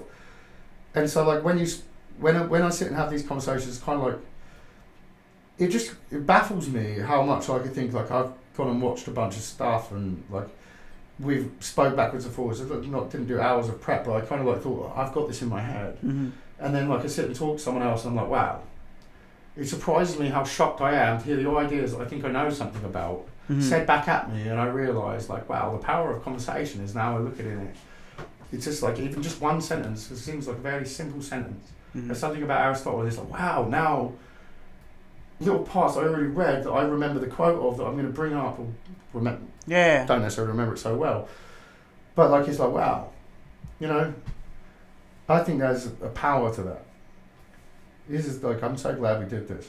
Yeah. It's all right, mate. Yeah. I wanted to go on my little bit about Hume. Come on. You interrupted me. Let's do it. So the whole thing is Hume basically has this bright idea of okay, let's take this idea of cause and effect, everything is just, fundamentally this machine and it's all, the universe is just this deterministic system. Let's apply that to the human mind, right? Let's say, okay, so my thoughts, my ideas, my feelings, they're just these things that are determined by this mechanistic universe, right? You take it, the laws of physics are a thing, and we zoom into each individual part of the brain, and all we will see is that our mind is being generated by complete adherence to the laws of physics, which means it's determined. Cause and effect. We can't control what speed the electron's spinning, it's going to have a covalent, but reactions, it's just set in motion. Yeah. And this is the terrifying thought, because this is the first time everybody up until Hume really had a good reason to believe in freedom of the will and this kind of very almost magical kind of immersion in the way the world is, and we're not kind of detached or alienated from it. You have the beginning of skepticism in Descartes, who just briefly mentioned, famously speculated that he could have been deceived by an evil demon, right? An evil spirit. How do I know that I'm not dreaming? Yeah. Which is kind of alienating. But Hume's thought is even more alienating, because suddenly we're not even the masters of our own ideas and our own thoughts. And it's still not been hashed out one way or the other, right? And it was barely articulated, right? Like, even Hume doesn't really seem to recognise how dangerous his kind of ideas are. So we've got like figures like Sam Harris that think that basically today, right. I think I know I might be wrong. Like I love Sam Harris, but I love like a bunch of different people with such opposing ideas, such conflict. I don't really know where I stand on anything, but I feel like he's like there's no self. Free will is an illusion. That's Hume as well. No self. Right. That's why I bring up like even today you've got people like this that like in in this theatre of ideas, I suppose. Not necessarily in an academic philosophy sense, but I mean, basically, what's the difference, right? Is a public figure that's spouting out ideas, espousing ideas. It's like, are they a similar thing? Like this argument between free will and determinism. I've gone from one to the other. So like, I used to think that I like reading this stuff. I was like, well, of course, it's all determined. So as like a person who has never been particularly religious, you know, especially in my youth, I think I'm probably more religious now, more spiritual now than I ever have been. But like, you know, when I was growing up and reading stuff, I was just thinking like, right, well, if I did zoom in on that, and what would it do? It'd be adhering to the laws of physics, surely. So that means that it's all just going to play out in adherence to cause. Like, so that does make me think this free will is an illusion. But then you look at like, you know, then there's crazy stuff, and not to bring it back again, but quantum mechanics, and you're like, well, there's like, you know, until there's the observer effect, things are a wave of probability. So it's maybe not so much as like, wow, just like you can learn more, and you just start to think like, how deep does the rabbit hole go? It's still not freedom though, is it? If we accept that interpretation of quantum mechanics, because then it's just random. That's no better, right? I don't know though. But like, is that because we don't have sufficient enough understanding? It's so counterintuitive. Sure. I don't think that's obvious. I don't think that's obvious at all. Yeah, no, it's maybe, not. I agree. No, it's not obvious. Yeah. So that leads me to like just question it. Be like, it could be either way. Like I don't claim I'm not a quantum physicist and I'm not a philosopher, but like I just think like I'm not sure anymore. I used to be dead sure things were determined. Free will was probably an illusion at least. And now I'm like I really don't know. And it seems to be a compelling idea. Like, you know, that I don't know how much of it's illusionary stuff that's brought up by feelings, stuff that's influenced by all the shit that we read, basically. Yeah. Because it has a massive impact. It takes up such a, like, you know, the scaffolding of the mind. You fill it up, all of the shelves in that bookstore, like with what you read, and you fucking believe it. I just, like, these ideas of like everything's deterministic, I kind of feel like that's where things start to look. Like you said, he probably has underestimated quite how dangerous, quite how significant, what the potential outcome of that is. Because like, I kind of feel like, is that the birthplace of where we head towards like nihilism? Or is that the axiological thing that adds to it? Yeah, go on. No, I mean, this is so important because I mean, Hume was an atheist, and you can just naturally imagine that his way of thinking just sort of leads to atheism, doesn't it? Because who's going to believe in a good God that creates a mechanistic universe with a bunch of essentially, you know, puppets that or automatons that are just acting according to mechanical law? Yeah, that's so profound. And it's like, and when you just like entertain that for a minute, regardless of what you think or feel or believe in your heart and your head and your mind, if you come to the conclusion that, you know, and this is like, you know, this is speaking as a person who doesn't identify as religious particularly, but when you say that there is no God, there is no, so it's just us, right? You kind of put us, we mentioned Michelangelo earlier, you know, and there's the Sistine Chapel, the famous God breathing life into Adam, and he recognised a lot later that was the outline of a human brain, and you know, and it's like, that's kind of like saying like the divine spark comes from within your brain. So that school of thoughts almost lends itself to that. It's kind of, if we are that, then like if there's no heaven or hell, if there's no God, it's like kind of like we are the gods, almost then, right? In this like atheistic philosophy. When we come to this point where it's like beyond God, and like this is what I was kind of meaning by like, it took me a while to kind of get to this, but like when Nietzsche said God is dead, I think basically if you wanted to interpret it, rather than being romantic or poetic about it, I think basically what he was saying is we are now entering into an age of secularism. I think that's what he meant, to a certain degree, right? Sure. It's like the old age is gone, and now that we're like, he could see that the edges of the map were being filled in, like the scientific method and rationalism had taken root, and they would growing. So, like, it's become like the context in which we look at each other. Managed to say context. Well done. Had changed so radically. So it's like almost like, I feel like it's less about saying, "Oh, God is dead" as some poetic, like the way it's used in like pop culture, but more like saying like we're entering into a secular society, the same as we might say we're moving into a post-industrial era now, an information age. Something like that. It's like this is in the ground of ideas. And this idea of things being that secular, there's an emptiness to it. There's like a naivety to it that it's not done anything better for us. You know, like maybe it has, maybe it hasn't. I take that statement back. The point being, if we are solely responsible, if there is nothing above us, then anything goes. Sure. Genocide goes. Sure. We can make our own rules, and there is no one above us that tells us this are the ethics. We decide what the ethics are now. And the scary thing is that almost looks like what happened. But 20th century, right? Yeah. That's another podcast as well. But look, Yeah. obviously we're going to have to mention a piece of it if we're going to mention Nietzsche and Heidegger. Yeah, we might get there. We might. I wanted to mention Immanuel Kant as well. Very important if we're talking about Hume's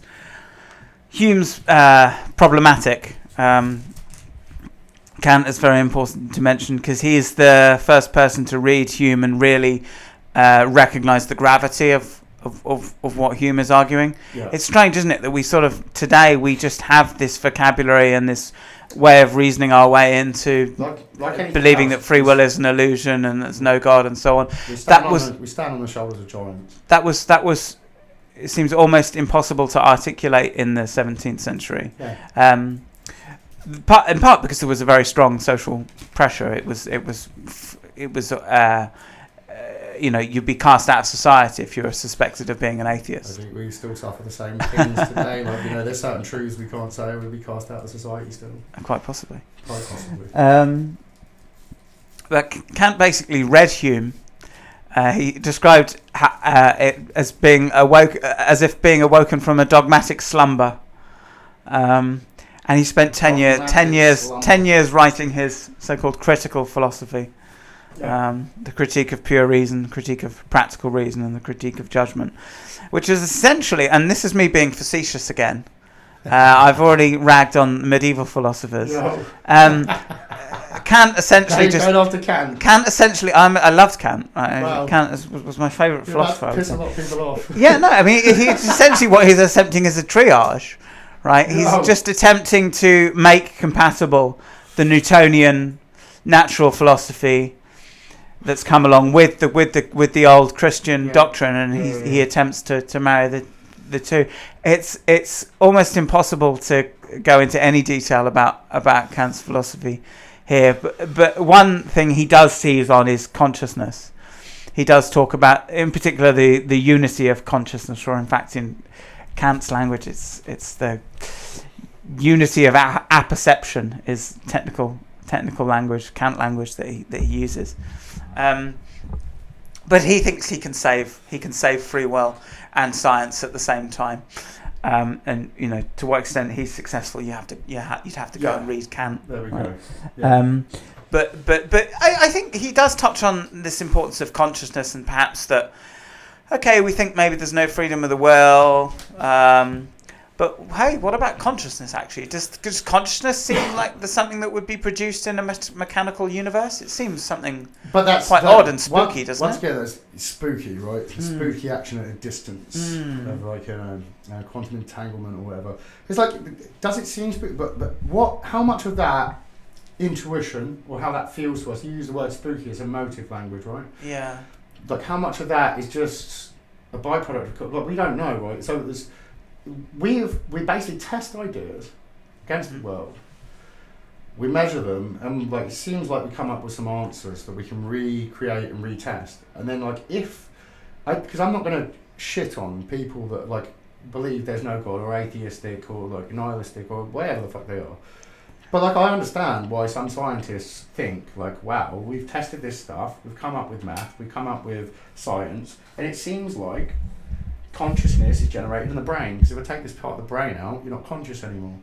Okay. Right, so it seems like consciousness, it could be an emergent property of sufficiently complex neural networks. It could be some magic in, rather than having binary zeros and ones, having A, G, the DNA sequence. We don't really know a lot about the human brain, not enough to realise we can't even really define what consciousness is, other than I know I'm conscious. Yeah, everything else could be a convincing Turing machine, right?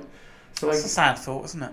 It's a terrible thought. Like there's a zombie idea as well. Yeah. Like it's machines could get good enough at mimicking it, like, and then that could be the inheritors of the universe. And actually, the lights aren't on. It doesn't feel like anything. Yeah. Red doesn't feel like anything. Plain pleasure, just like responses that they give, like prompts in ChatGPT. It's like doesn't actually think about these things subjectively. It doesn't have any feelings, but it just mimics something that was once just a way to give an illusion. Just talks as if. Yeah. But then once we're gone, that actually most of the intelligence in the universe may well be made up and occupied that space by things that don't think or feel or care at all. Mm-hmm. And that's what I think the essence of consciousness is to me, like for it to actually feel like something to you, for it to really mean, like even the concept of meaning. So it's like if we can imagine that in our limited little mushy brain, our little wet tech, I do think there's more to it.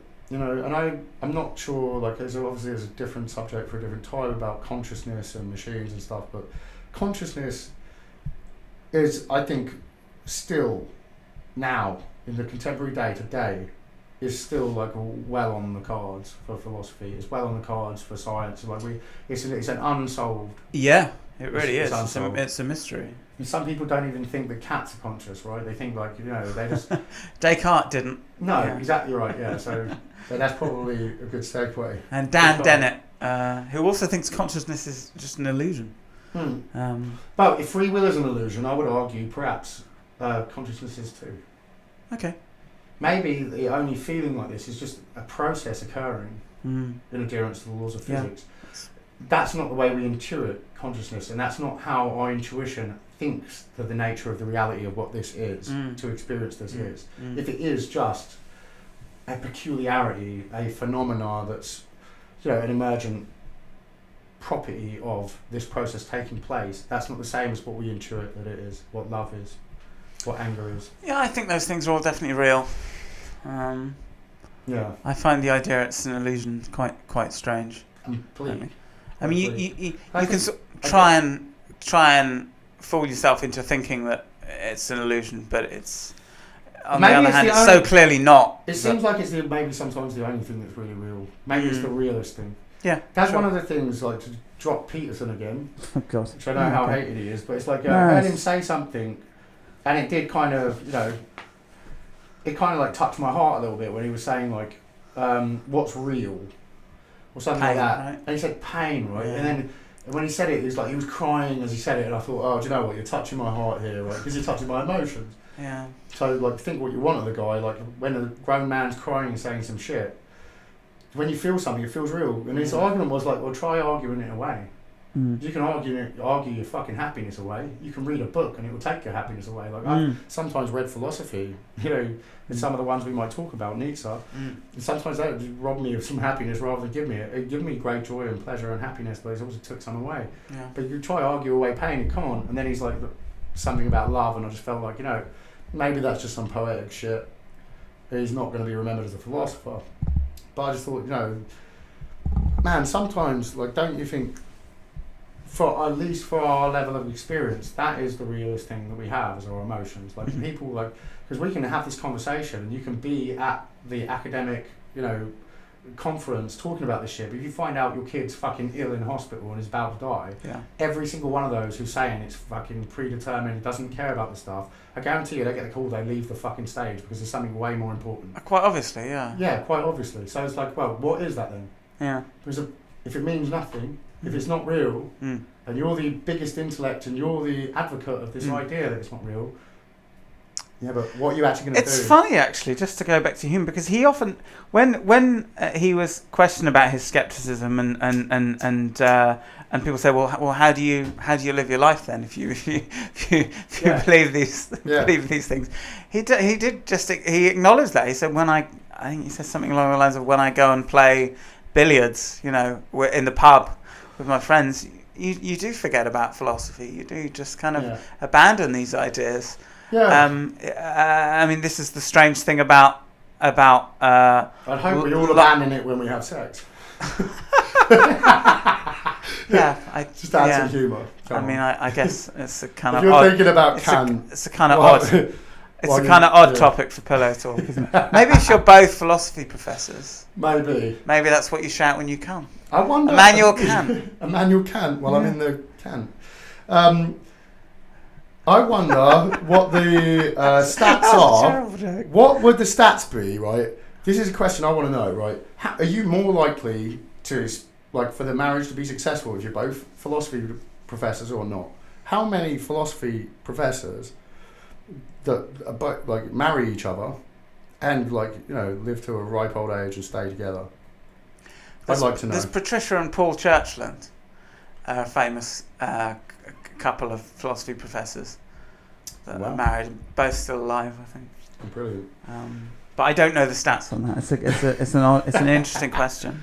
Anyway, so we're going to go on German idealism. Nietzsche. Yeah. So unlike Hume, this is his phrase, his book, A Treatise on Human Nature, which he wrote when he was like 26, 27, fell dead-born from the press, so ignored.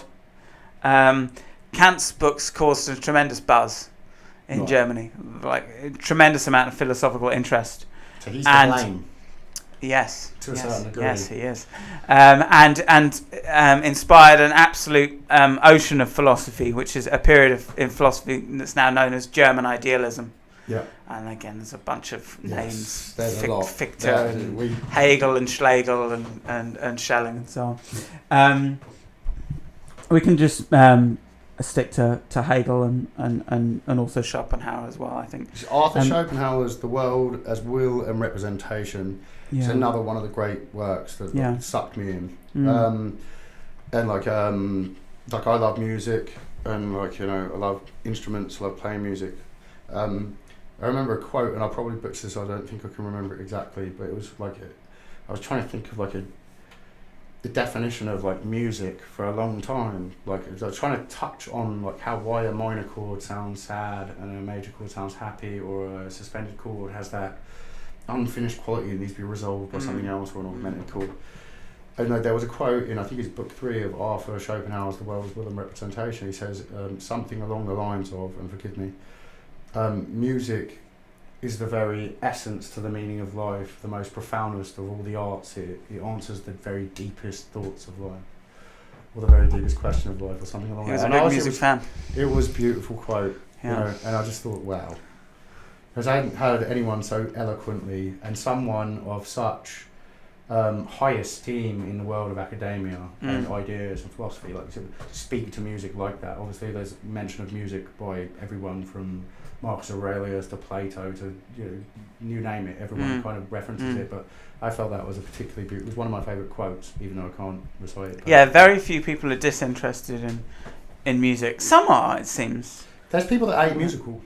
Yeah. You can't hear the music in it. Yeah. I felt like that sometimes, like with math with me, like, you know, when people talk about the beauty in, like, I watch, like, podcasts, a lot of deep intellectual podcasts, like with coders and web developers and mathematicians. Yeah. And when they speak about the beauty in it, it's like, maybe it's because I haven't studied it sufficiently enough, because I can see the beauty in chess. Yeah. So maybe, like, okay, if you can see the beauty in chess, you'll definitely be able to see the beauty. I'm sure I could, but it's like in math. I heard someone else say this, so it's a bit of a quote. I think I'm just stealing, like, subconsciously, because I can't think who said it, but I'm pretty sure I heard someone else say, like, they just can't hear the symphony when it comes to, like, abstract mathematics and stuff. Yeah. And it's like, it's like, as much as I'm interested in it, I want to, I wish I could, and I know it's valuable, and I'll waste 4 hours of my day and not feel like it's a waste. I'll really get something out of it, but I just can't hear the symphony in that, you know. And, like, for someone to be amusical and to not, like, it's like, I kind of feel like, what else is it that I'm missing out on? Like, it's like being colourblind and not being able to appreciate this. Like, I kind of feel like that. But yeah. But yeah, so. Yeah, so German idealism. So the whole thing is, when people, you know, looked at Kant's works, they it was not so much Hume that started to ring the alarm bells, but it was reading Kant and inspired this absolute ocean of philosophy to deal with this horrible problem of subjectivism, of the worry about there being no free will and so on and so forth. And you have at the end of the period of German idealism, I think it's around like kind of 1840 or 18. 1820 or whatever. I think it's Hegel's career. I think Hegel died in about 1840. He is very much a return to Aristotle, really, and he tries to take credit for the whole period. And Schopenhauer was his rival, also lectured at the same university, but didn't get anything near the crowds. Yeah. But he's very posthumously he's brought something. Yeah, no, he's Schopenhauer is, I think, far more popular with like the general reader. He's a much better writer than Hegel, who is like famously impossible to read. It's the same with art. It's the same with like, not so much music. People don't get much more famous after they're dead in music, but with art, with philosophy, with this sort of like, thing of ideas. I just thought it was interesting to mention that Mozart, like he died, was buried in a pauper's grave. He was like, cooed out by rivals in the court back in his day. It's like, it seems like a similar thing between Hegel and Schopenhauer. Mm. Yeah. Mm. Yeah. Yeah. So, but Schopenhauer does influence Nietzsche, importantly. Nietzsche is an important figure. We best get onto him as well, to be fair. Yeah. So, Nietzsche, let's do it. Well, he's basically the person that just grasps the nettle and say, well, there is no free will. Yeah. There is no God. God is dead. God is dead, and we are soaked in his blood, and there's nothing we can do to wash it away. Let's just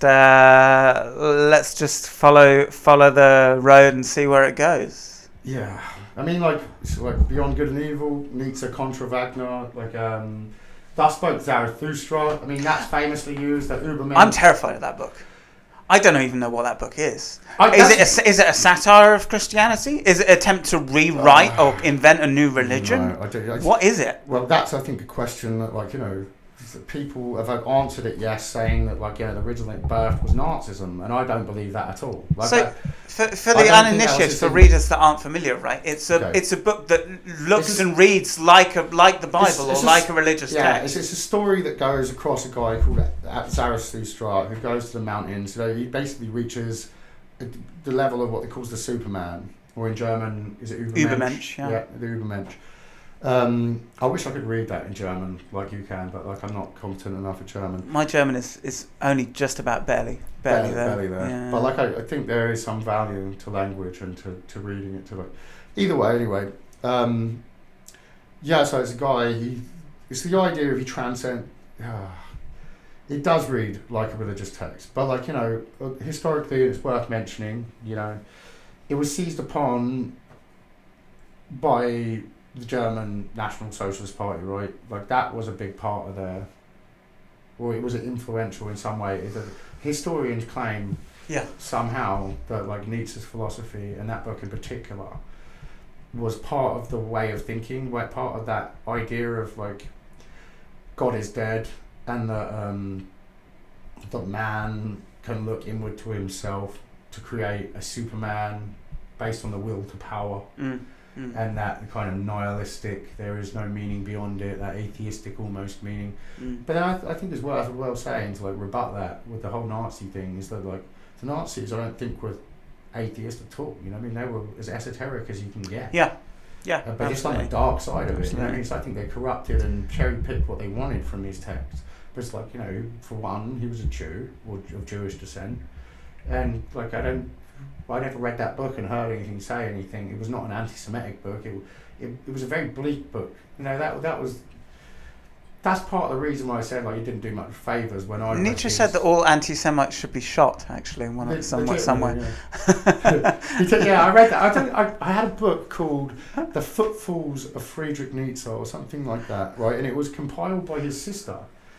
Apparently he was in love with his sister, and she I don't know if that's true. He had a difficult because he was raised by women. Somewhere in the foreword, his father died when I was quite young, I think. In the foreword to the actual book itself, they kind of said there's rumours about that, but it's there's not significant evidence to say it's true. Yeah. But Nietzsche, it's a very strange character. He's gone likes to take long walks and think things through. He can be reduced to tears through the thoughts of a horse being flogged. Famously, he went insane and lived out the end of his life Yeah. in like a state of mental and physical paralysis. Yeah.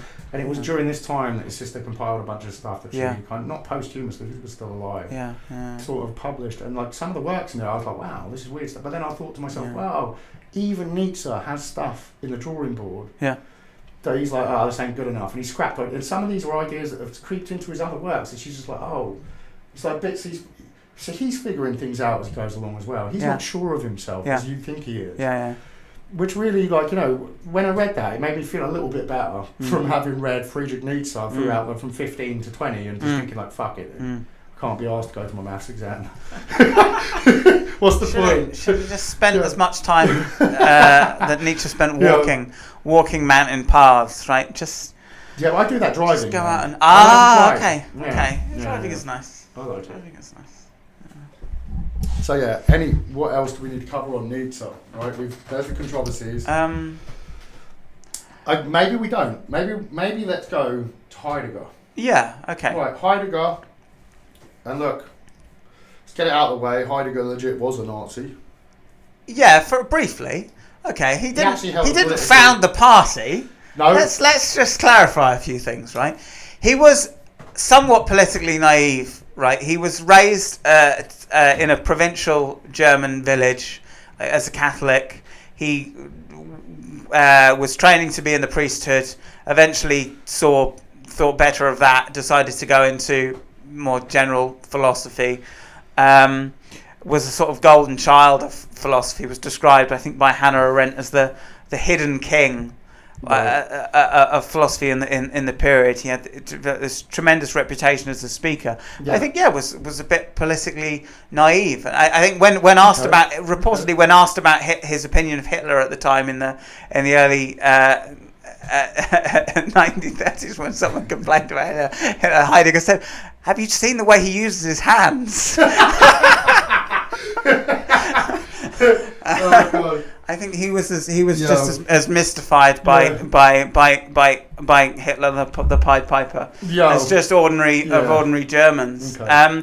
And for a year he was an enthusiastic Nazi. He probably used it for career advancement. It's like we've addressed the elephant in the room. I just wanted to get it the fuck out of the way because we're not here to just talk about. No, we want the philosophy. We want the philosophy and the fact that. So Heidegger is a haunting character to me in philosophy because nothing to do with his Nazi. I don't care about that. Yeah. I don't care about the politics of the individual. The same as I don't care about the sexual orientation of a music artist I'm interested in. Obviously, there's a slight difference. Like there's the Venn diagrams, like where they go. I don't see it there. But the thing is with Heidegger, he's one where like I'm not well read. I've got the complete works of Friedrich Nietzsche there. Yeah. I haven't got a single Heidegger book here. I've listened to like audio. He's almost impossible to understand in German. I can't put my finger on exactly what it is that he's saying. And I know you quoted a podcast to me that I watched a few years ago that they briefly talked about it, or maybe it was more than briefly, but they talked about him and his philosophy. And I remember like at the time thinking, oh, maybe that makes a bit more sense. I know he's like an existentialist. Yeah. Yeah, I'm pretty much responsible for creating existence. Oh no, I mean, it goes back to Kierkegaard. Sorry, actually, and Nietzsche to a lesser extent. But I don't. But he inspired Sartre. So. Right, but I don't know. It's. You can school me. Like I hope to learn something here because I've got very little to add. Yeah. So his teacher Edmund Husserl created this discipline called phenomenology. Yeah. It comes from Greek originally, but Kant made this distinction between phenomena and noumena, which is very much similar to the distinction between immanence and transcendence, right? You have the phenomenal world, the world of things that we can see, and you have this transcendent noumenal world of numbers, invisible. I was just about to ask: is that directly related to numbers because of the way the word sounds? Not for Kant. But certainly that's the way that I think the natural way to, because noumena means things of the mind. Right? But noumena sounds like, is there a relationship between noumena and things of the mind and the reason we call numbers? Perhaps. Good question. I don't know. I'll look into it. I'll follow up. That's beyond the scope of my powers. It's not a linguistic one. It's a philosophical one. But I mean, and Husserl too was responding to this problem of nihilism, but rather than doing what Nietzsche did and basically going off on one and trying to save us all by himself. Yeah. You know, transvaluation of all values. Let's just reinvent the wheel. Yeah. Let's master ourselves and so on and so forth. Yeah. Husserl just said, well, let's slow down a bit and let's just try and catalogue all the phenomena that we see before us. It's too quick to just say there's no free will, there's no God, whatever that means, and so on and so forth. Let's actually focus on what's real, what's here before us, and engage in this incredibly rigorous project of describing, the various phenomena of consciousness. And so this discipline we've got this new project in philosophy, phenomenology. And Heidegger had all sorts of influences. I mean, he was familiar at the time with Kant and Hegel were still celebrated philosophers in Germany. He was influenced by Aristotle. He read, he reportedly read something by an Austrian realist philosopher, Franz Brentano, who was active in the 19th century. A treatise, a fairly minor treatise on Aristotle. And he was because he'd studied to be in the priesthood. He knew Latin and Greek, so he was incredibly well educated. And he was this golden child of philosophy, and it looked like he was just mixing all this new and old stuff, and he was going to come up with this great new theory of everything. Great new theory of everything. Yeah. He was this full of tremendous promise. And he wrote this work of purportedly phenomenology. It was called Being, and published as Being and Time. Yeah, which it was sort of. I just failed to fucking take the gem out of it. Go on. So I've tried to listen to like audio books of Heidegger's work. Yeah. I think it's just like really reiterating what I said earlier, like on drives to work or like going to bed at night, and I just can't fucking. Something like I couldn't sit here and describe what the fuck Heidegger's point is. I could say like, I think like just talk about existentialism to a degree and say like, well, he was influential in this movement and kind of where it goes from here. Yeah. But I think we're gonna probably end this here at Heidegger. Yeah. And it's like to that point, I don't know where it's going, but I don't know really I don't know what was novel and what was like I'm not sure exactly what Heidegger was even fucking saying. I've tried listening to the words, supposedly written by himself, and I couldn't fucking. It's not like I'd come away from thinking, oh fuck me. Do you know what I mean? Like I did with Nietzsche or like I did with Aristotle. I was kind of like, oh, I'm not really sure what the fuck that meant. I should read that again. Well, I think one of the ideas. So, a lot of stuff is very difficult to translate. He uses this word for us, which is a German word that is used still today, Dasein, right? Dasein, and it just means kind of their being, or that doesn't translate easily. It doesn't translate easily at all, because da can mean that, it can mean there. Sein means being. Yeah, it's kind of like their being, but whenever you say in English their being, it doesn't really make much sense. But Heidegger's fundamental idea in being and time is that time is fundamental to the nature of what we are. Right. Like forget the kind of this kind of scientific story that we tell ourselves about the universe and about how things work. Dimensions, right? And whatnot. There's this strange fact about human beings is that we're bound by time. We're bound by this horizon of death, right? Yes. It's very morose and macabre topic to touch upon. And he's really one of the first philosophers to touch on the topic of death. Prior to that, you have to go back to someone called, I think, Epicurus. Epicurus himself. In the time of the Greeks. About Judas. Judas, you've lost me. Go on. No, I won't. I'll embarrass myself. Epicurus is a Greek philosopher, right? He talks about damnation of the soul. Okay. Stuff like this, right? So like, Judas Iscariot, like, where Dante, you mentioned Dante the Guru. So he mentions Epicurus in poems that he wrote in his own tongue that were pronounced in ways to sound, like the ways that the alliteration synonyms to sound like Judas is still hanging, and he quotes Epicurus. Oh, okay. In that poem, yeah. Cool. I didn't know. So yeah, that's where I was going with that, but never mind. I don't. That's a reference that went over my head. Dante Alighieri. Yeah, and Heidegger's kind of idea is even like being itself.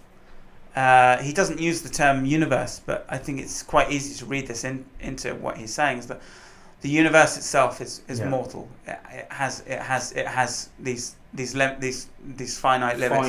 And being itself is something that's fundamentally mortal, which I think is new. I think it's not. I don't think you find that in Kierkegaard, and you find that in Nietzsche. Yeah, and it's the idea that like a state of being is circumstantial, though, perhaps. So there's a finite. I don't know. I'm not sure about the universe, but like, you know, when we're looking at existentialism, we're going to look at it like that. Like you are going to die, and there's going to be an end. But like, how does this relate back to the idea of like, you know, is this because there's been so much religion, so much like of the God stuff in philosophy up to this point? Because you're either pagan or Christian. You're sainted by, certainly in the medieval period, right? Yeah. And even before that, like in the Aristotle and stuff, they believed in the gods. Yeah.